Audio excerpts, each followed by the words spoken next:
After a fire goes through, what happens is you have the ash bed of the fire. This is a nutrient-rich bed that can be susceptible to weed invasion. If you haven't got the weed invasion, the native plants will regenerate just from seed that's been thrown out of capsules and follicles. They'll regenerate naturally.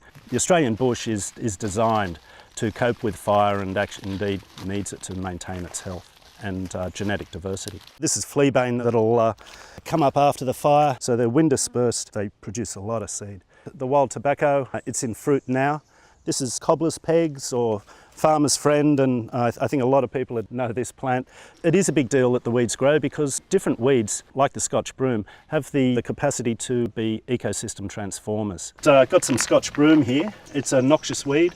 If you have it on your property, you have to eradicate it. This is a major weed of the Blue Mountains, and the seed actually lasts for 80 years in the seed soil bank. So it needs the fire to actually scarify or crack the seed for it to germinate. Other plants like the small-leafed and large-leaf privet, they can get up to a size where they crowd out the native plants. There's a number of ways that those weeds can then be spread further through the bush, either by birds or by water or by wind dispersal. Those different methods of transportation of the weeds, when you're looking at a fertile ash bed in the bush where the canopy cover's been taken out and then there's a whole lot of valuable sunlight coming down, makes an ideal place for weeds to establish.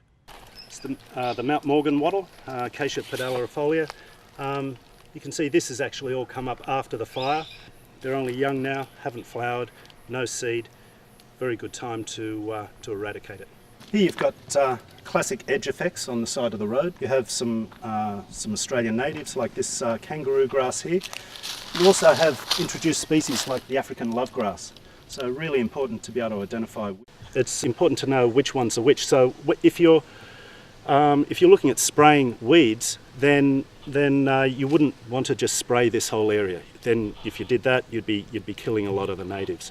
When you have large areas affected by weeds, it's important to be strategic. Prioritise areas where you will be most effective. Target persistent weeds like broom before they get a chance to set seed.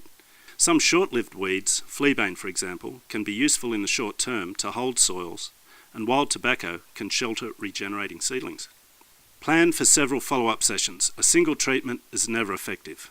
Plan for more activity when weeds are flowering. Whenever we have bushfires, it opens up the possibility for these weeds to really travel into the bush and impact on it.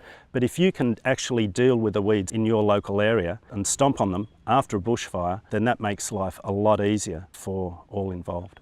The best advice you can get is from your local council. You can obtain a booklet on weeds of the Blue Mountains.